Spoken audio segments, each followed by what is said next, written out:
श्री शिवाय नमस्तुभ्यम। स्वागत है आपका शिव पुराण श्री रुद्र संहिता चतुर्थ खंड तीसरे अध्याय में। स्वामी कार्तिकेय और विश्वामित्र। नारद जी बोले, हे ब्रह्मा जी, जब वह बालक पृथ्वी पर अवतरित हो गया तो वहाँ क्या और कैसे हुआ? तब नारद जी का प्रश्न सुनकर ब्रह्मा जी बोले, हे नारद, जब गंगा जी द्वारा उस तेजस्वी बालक को लहरों द्वारा बहाकर सरकंडे के वन के पास छोड़ दिया गया, तभी वहाँ मुनि विश्वामित्र पधारे। उस बालक का देदीप्यमान मुख देखकर विश्वामित्र दंग रह गए।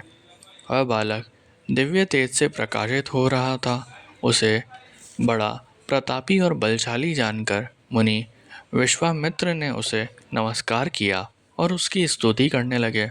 तत्पश्चात मुनि बोले कि भगवान शिव की इच्छा से ही तुम यहाँ प्रकट हुए हो। शिव तो सर्वेश्वर हैं, वे ही परम ब्रह्म परमात्मा हैं। इस संसार का हर प्राणी, हर जीव उनकी आज्ञा का ही पालन करता है। तब मुनि विश्वामित्र के ऐसे वचन सुनकर वह बालक बोला, हे महाज्ञानी प्रकांड पंडित मुनि विश्वामित्र, मेरे इस स्थान पर आने के बाद सर्वप्रथम आप ही यहाँ पधारे हैं।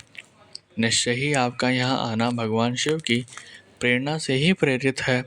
इसलिए आप ही विधि विधान के अनुसार मेरा नामकरण संस्कार कीजिए। आज से आप ही मेरे पुरोहित हैं और मेरे द्वारा पूज्य होने के कारण आप इस जगत में विख्यात और पूज्य होंगे। उस बालक के ऐसे वचन सुनकर मुनि विश्वामित्र आश्चर्यचकित होकर उस बालक से पूछने लगे कि हे बालक, आप कौन हैं? अपने विषय में मुझे बताइए। तब उनकी बात सुनकर वह बालक बोला, हे विश्वामित्र, अब आप ब्रह्म ऋषि हो गए हैं। मेरे विषय में जानने से पूर्व आप मेरा संस्कार कीजिए। तब मुनि विश्वामित्र ने उस अद्भुत बालक का नामकरण संस्कार किया और उसका नाम कार्तिकेय रखा। गुरु दक्षिणा के रूप में उसने मुनि को दिव्य ज्ञान प्रदान किया। तब मैंने स्वयं वहाँ जाकर उस बालक को गोद में लिया और उसे चूमा। तत्पश्चात मैंने उसे शक्तियाँ और शस्त्र प्रदान किए। उन अद्भुत शक्तियों को प्राप्त कर वह बालक बहुत प्रसन्न हुआ और तुरंत ही पहाड़ पर चढ़ गया। पहाड़ पर चढ़कर वह उसके शिखरों को गिराने लगा तथा वहाँ की संपदा नष्ट करने लगा। यह देखकर उस स्थान पर निवास करने वाले राक्षस उस बालक को मारने के लिए दौड़े। उन भयंकर राक्षसों के बिना भयभीत हुए उसने उन सबको भगा दिया। उनके भयंकर युद्ध से पूरा त्रिलोक कांपने लगा। त्रिलोक को भयभीत होता देखकर सब देवता वहां पहुंचे। देवराज इंद्र ने क्रोध में आकर उस बालक पर प्रहार किया।